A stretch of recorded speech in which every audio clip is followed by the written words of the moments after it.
अस्सलाम वालेकुम, मैं इमदाद सुमरो। पाकिस्तान के नौजवान सियासतदान बिलावल भुट्टो ज़रदारी साहब ने एक बोल्ड फैसला किया है, एक बड़ा कदम उठाया है। उन्होंने मौलाना फजलुर रहमान साहब के साथ हाथ मिला लिया है। वो मौलाना फजलुर रहमान जो अपनी एक मुतनाज़ा तकरीर की वजह से मुसलसल तनकीद की जद में है, इल्ज़ामात उनके ऊपर लगाए जा रहे हैं और उनकी ट्रोलिंग हो रही है मुसलसल। पाकिस्तान की जो हुकूमत है वफाकी, उनके वज़रा थोड़ी थोड़ी देर के बाद कोई बयान जारी कर देते हैं, कोई प्रेस कॉन्फ्रेंस होती है, यहाँ तक कि वफाकी वज़रा के बाद मामला जो है वो पंजाब असम्बली के स्पीकर तक बयान पहुँचा और पंजाब असम्बली के स्पीकर ने भी मौलाना फजलुर रहमान के ख़िलाफ़ एक प्रेस कॉन्फ्रेंस कर दी। मामला सिर्फ मुस्लिम लीग नून के तक महदूद नहीं बल्कि पीपल्स पार्टी के अपने ही गवर्नर खैबर पख्तूनख्वा फैसल करीम कुंडी ने भी मौलाना फजलुर रहमान के ख़िलाफ़ एक लंबा चौड़ा बयान दाग दिया। मगर ऐसे में बिलावल भुट्टो ज़रदारी साहब ने कल रात मौलाना फजलुर रहमान साहब को किया फ़ोन और फ़ोन करके उनके साथ कश्मीर के मामलात पर उन्होंने गुफ्तगू की और फिर एक ऐसा मुतालबा कर दिया जिस मुतालबे के बाद ये मुमकिन है कि इस्टेब्लिशमेंट के साथ पीपल्स पार्टी के मामलात जो रहते हैं उतार चढ़ाव का शिकार, वो भी थोड़े से गड़बड़ हो जाए। थोड़े से भी हो सकते हैं, ज़्यादा भी हो सकते हैं। उन्होंने मुतालबा किया है कि कश्मीर के मसले पर ट्रुथ एंड रिकन्सिलिएशन कमीशन बनाया जाए और जो इस सारे मामले का ज़िम्मेदार हो उसको सज़ा दी जाए। अब ये मामला किस तरफ जाएगा, बिलावल भुट्टो ज़रदारी साहब ने कदम क्यों उठाया है और मौलाना फजलुर रहमान साहब ने जो तकरीर की उसके बाद यूँ लग रहा था कि मौलाना साहब तन्हाई का शिकार हो गए हैं, यहाँ तक कि उनकी इत्तेहादी यानी अपोजिशन में बैठे मौलाना साहब। तो तहरीक इंसाफ ने भी उनके बयान की मज़म्मत की। बैरिस्टर गौहर ने कहा कि उन्होंने मौलाना साहब की गुफ्तगू सुनी तो नहीं है लेकिन शोधा के बारे में अगर उन्होंने कोई ऐसी बात की है तो काबिल मज़म्मत है। ऐसे में बिलावल भुट्टो ज़रदारी साहब ने मौलाना फजलुर रहमान साहब को फ़ोन कर दिया। ये नई सियासी सफबंदी हो रही है, ये मामला सिर्फ कश्मीर के इंतखाबात तक का है या पाकिस्तान के सियासी मुस्तकबिल का नया नक्शा खींचा जा रहा है, इस पर बात होगी। और आखिर में थोड़ा सा जिक्र डोनाल्ड ट्रंप का भी कर लेंगे, अजीब व गरीब किस्म के आदमी है। तो आगाज़ करते हैं जी। बिलावल भुट्टो ज़रदारी साहब मुजफ्फराबाद में हैं, कल वो वहाँ पहुँचे थे। उन्होंने पार्टी के जो टिकट होल्डर्स थे, पार्टी के जो रहनुमा थे, उनसे ख़िताब भी किया था और उन्होंने उस ख़िताब में फ़ैसला किया था, बल्कि मुतालबा किया था कि आज़ाद कश्मीर में जो सूरत हाल ख़राब हुई उस पर ट्रुथ एंड रिकन्सिलिएशन कमीशन बनाना चाहिए। जिसका कसूर हो यानी जज़ा सज़ा का भी फ़ैसला वो करे, तो जिसका कसूर हो उसको सज़ा मिलनी चाहिए। और साथ ही उन्होंने ये भी कहा था कि जी आज़ाद कश्मीर में हम MQM वाली सियासत नहीं देखना चाहते, यानी ये कलअदम अवामी एक्शन कमेटी की तरफ उनका वाज़ेह इशारा। उन्होंने कहा कि यानी जो MQM जिस तरह कराची में बंदूक के ज़ोर पर सियासत करती रही है, तो हम नहीं चाहते कि आप बंदूक के ज़ोर पर लोगों को यरगमाल बनाकर अपने मुतालबात मनवाएं। ये बात उन्होंने की और उन्होंने कहा कि जी अपना इंतखाबात से जो इंतखाबी अमल से जो बाइकआउट करने वाली सियासी जमातें हैं उनकी उन्होंने मज़म्मत की, यानी तहरीक इंसाफ। अभी उनका पता नहीं चल रहा कि उन्होंने बाइकआउट किया है कि नहीं किया। कुछ लोग कह रहे हैं कि करना है बाइकआउट, कुछ लोग कह रहे हैं कि नहीं करना। लेकिन इस तज़ब्ज़ुब में थोचड़ी कहते हैं हमारे यहाँ बलोची में कि गाड़ी निकल जाएगी, पहले आप हैं तो गाड़ी निकल जाती है। तो इस तज़ब्ज़ुब में इंतखाबात सर पर आन पहुँचे। आज हम 15 जुलाई को बात कर रहे हैं लेकिन तहरीक इंसाफ का अभी तक पता नहीं है कि वो इंतखाबात में हिस्सा लेंगे भी कि नहीं। बहरहाल तो वो जो बिलावल ने कहा कि जी इंतखाबी अमल के बाइकआउट करने की मज़म्मत करते हैं और इंतखाबात के बाद आइनी फ़ोरम का इनेकाद होना चाहिए जिसमें तमाम स्टेक होल्डर के साथ बैठकर कश्मीरी अवाम फ़ैसला करें। साथ साथ उन्होंने ये भी कहा कि जी जो एहतजाज करने वाले हैं यानी कलअदम अवामी एक्शन कमेटी, उनके मुतालबात 100% पूरे किए गए। और एक्शन कमेटी को उन्होंने कहा कि आप 30 दिन तक आपने एहतजाज का रिकॉर्ड बनाया, एहतजाज ताहयात नहीं होते, अब एहतजाज ख़त्म करें और आएँ बात करें।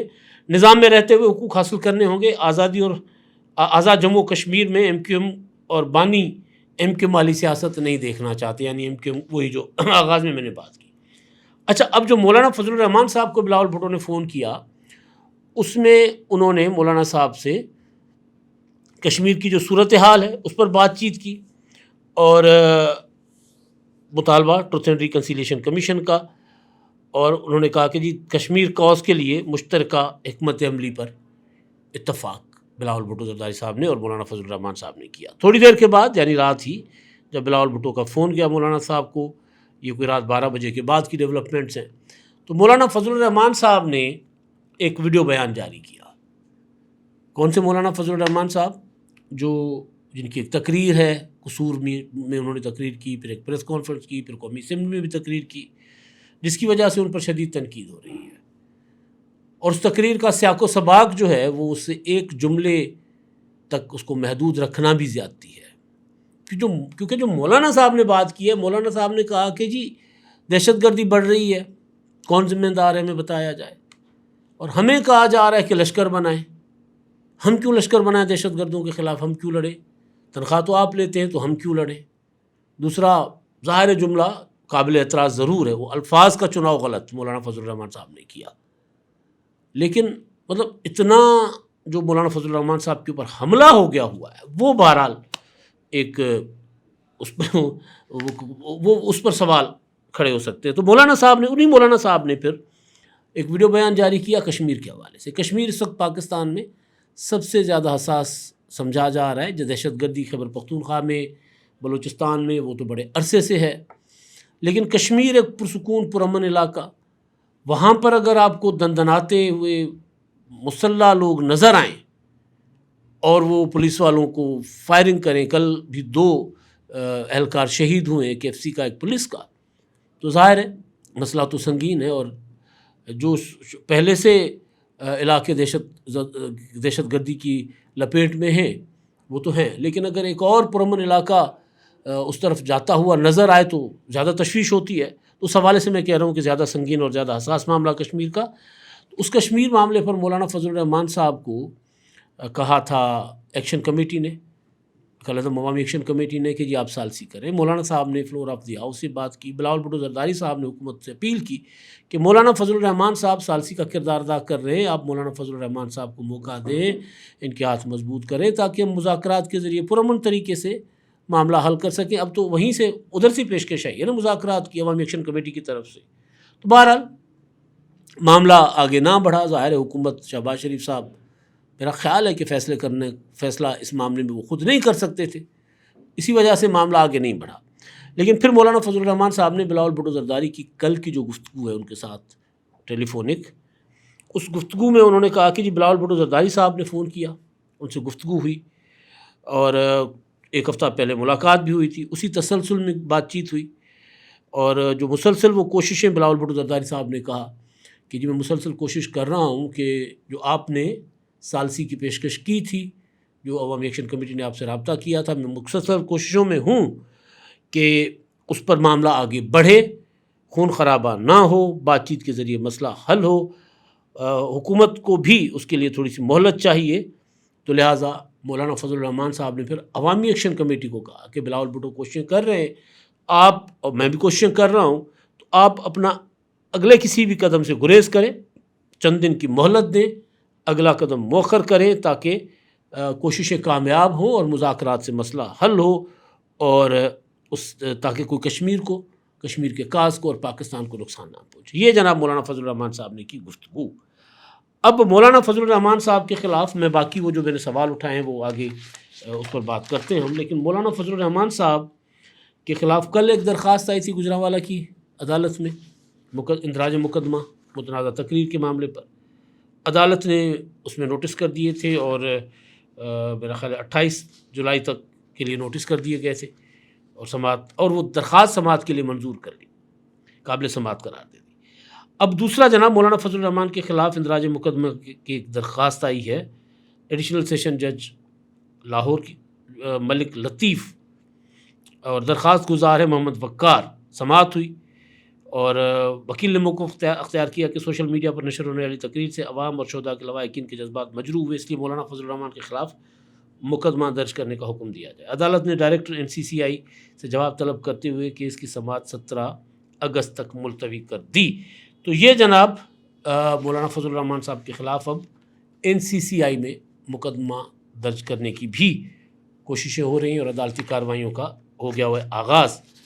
अब सवाल ये है कि जब मौलाना फजल रहमान के ख़िलाफ़ पीपल्स पार्टी के जो गवर्नर हैं फैसल करीम कुंडी, उन्होंने बयान जारी कर दिया। उन्होंने कहा मौलाना फजल रहमान का हालिया बयान ना सिर्फ इंतहाई अफसोसनाक बल्कि हमारे शोधा की अजीम कुर्बानियों की तौहीन है। उन्हें अपने अल्फाज पर पूरी कौम बिलखुसूस उन माओं, बाप, बेवाओं और यतीमों से माफ़ी मांगनी चाहिए जिन्होंने पाकिस्तान के लिए अपने प्यारों की कुर्बानी दी।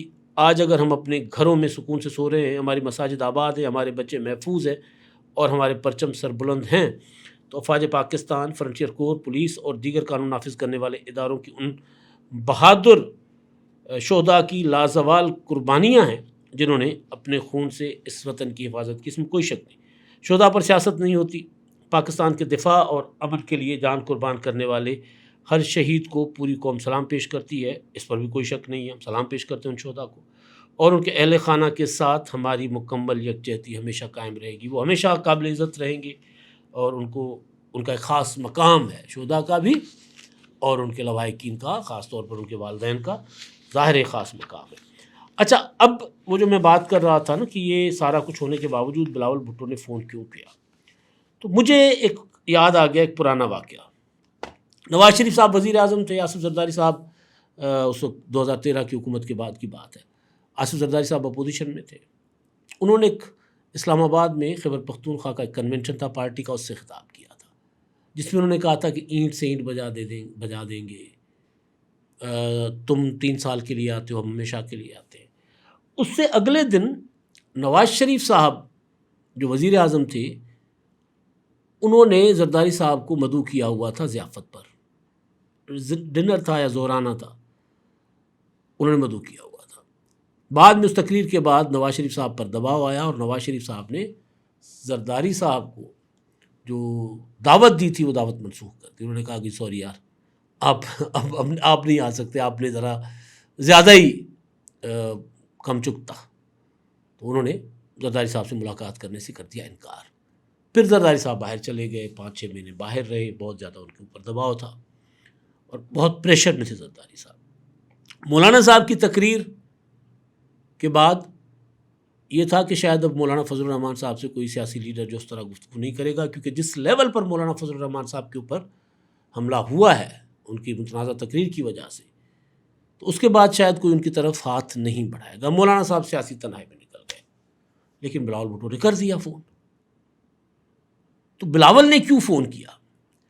क्या ये सिर्फ क्योंकि कश्मीर में कुछ हलकों पर पीपल्स पार्टी और जमीयत उलमा इस्लाम ने इत्तेहाद किया, मौलाना साहब से इसी सिलसिले में मुलाकात भी बिलावल भुट्टो की गुज़िश्ता हफ्ते, और कश्मीर के जो मामलात हैं मुज़ाकरात के ज़रिए हल करने की बातचीत भी हुई।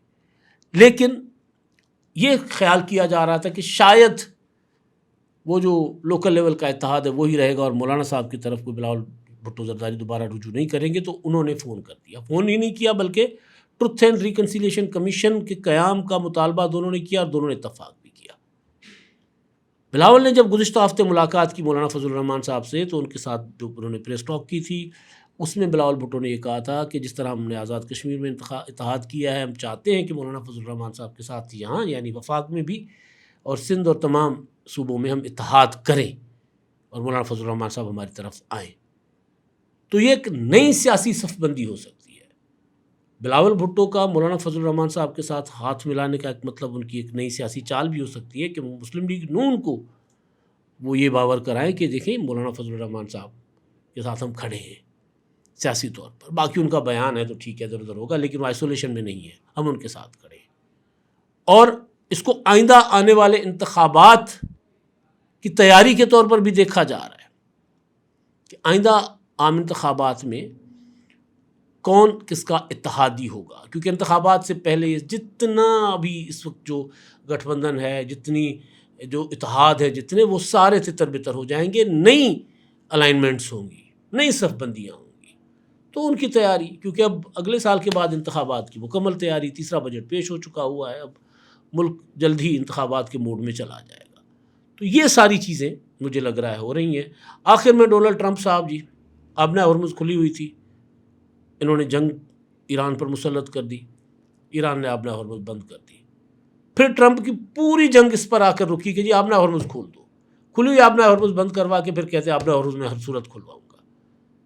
اب دوبارہ معاہدہ ہو گیا، ایم او یو ہو گیا، مذاکرات ہو رہے ہیں، 60 دن کا وقت دونوں نے اپنا طے کیا، دستخط کیے دونوں ممالک نے، دونوں ممالک کے صدور نے، اور ایم او یو فائنل ہوا. اور پھر جو ثالث ہیں پاکستان کے وزیر اعظم اور قطر کے وزیر اعظم، انہوں نے ایک اعلامیہ جاری کیا، اور 60 دن ابھی اس کی گنتی ہی شروع ہوئی تھی تو ٹرمپ نے وہاں پر خلاف ورزیاں شروع کروا دیں کہ جی آپ عمان والی سائڈ سے جہاز نکال کر گزارے، تو ایران نے کہا یہ تو خلاف ورزی ہے، تو ایران نے حملہ کر دیا. ایران نے حملہ کر دیا تو ایران اپنا ان جہازوں پر، تو ایران پر ٹرمپ نے حملہ کر دیا. حملہ کر کے کہا گیا کہ جی اب ایم او یو ختم، اوکے، اب کوئی مذاکرات نہیں ہوں گے. پھر کہا گیا کہ ہم ایران پر بہت بڑے حملے کریں گے، حملے کر بھی دیے. اب ڈونلڈ ٹرمپ کہہ رہا ہے کہ ان سے بات چیت نہیں ہوگی، یہ کہتے رہے. اب وہ کہتے ہیں کہ ایران کے پاس وقت ہے، جلدی معاہدہ کرے ورنہ بڑے حملے کریں گے. یہ بھی کہا کہ جی آبنہ ہرمز پر میں 20% ٹیکس لوں گا. پھر کہا کہ نہیں یہ تو میں نہیں کرنا چاہتا، مجھے پسند نہیں ہے، یہ بڑا ناپسندیدہ میرا عمل ہے. مطلب عجیب و غریب قسم کا ایک پاگل شخص لگتا ہے. لیکن ارسلان وڑائچ صاحب جو ہمارے سی او ہیں وہ کہتے ہیں پاگل نہیں ہے، یہ دھندا ہے اس کا. جنگ سے وہ ارباں ڈالر کما چکا ہے. وہ ایسے بیان دیتا ہے، مارکیٹ کو سے کھیلتا ہے، مارکیٹ کو اوپر نیچے کرتا ہے، مارکیٹ نیچے آتی ہے، اس کے لوگ خرید لیتے ہیں چیزیں، مارکیٹ اوپر جاتی ہے، یہ بیچ دیتے ہیں، ڈالر کما رہے ہیں. تو کچھ لوگ کہتے ہیں پاگل ہے، اور ارسلان وڑائچ صاحب کہتے ہیں پاگل نہیں ہے، یہ مال بنا رہا ہے، پیسہ بنا رہا ہے، اسٹاکس کے ساتھ کھیل رہا ہے، جو کہ اس کا اصل دھندا ہے. اب تک کے لیے اتنے. اللہ حافظ. 999 کمیونیکیشن، ڈیجیٹل میڈیا اور یوٹیوب چینلز کی دنیا میں بڑی کامیابیاں سمیٹنے کے بعد اب ویب نیوز، ویب چینل اور یوٹیوب نیوز چینل کی طرف قدم بڑھا رہا ہے، جس کے لیے ہمیں ملک بھر میں رپورٹرز کی ضرورت ہے. خواہش مند حضرات و خواتین نیچے دیے گئے نمبر پر رابطہ کریں. What's app +92 309 1226 999.